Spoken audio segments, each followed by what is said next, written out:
Play Store එකට යන්න. මෙතන search කරන්න Fidoid 3.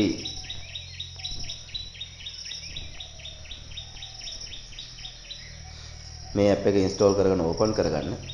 මේකේ තමයි අපි mobile phone එකෙන් Python program කරන්නේ.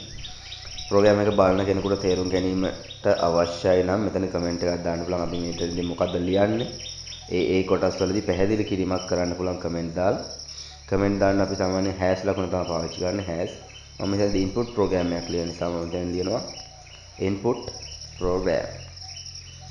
ඔයගොල්ලන්ට අවශ්‍ය comment එක මෙතන සඳහන් කරන්න පුළුවන්.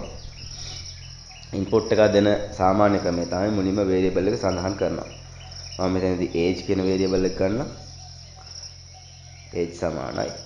ඊට පස්සේ input කියන keyword එක පාවිච්චි කරනවා.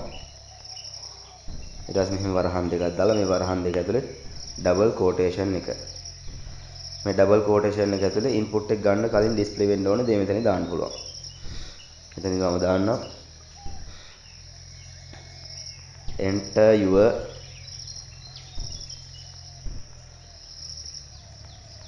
your age. හරි ඔතනදී ඔන්න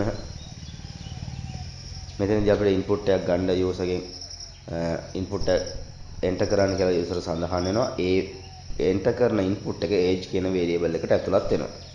ඊට පස්සේ මේ age කියන variable එකේ තියෙන input එක බලා ගන්න ඕනේ. නැත්නම් අපි දන්නේ නැහැ මේ age කියන variable එකෙන් මොකද්ද input එක ලැබුණාද නැද්ද කියන්නේ.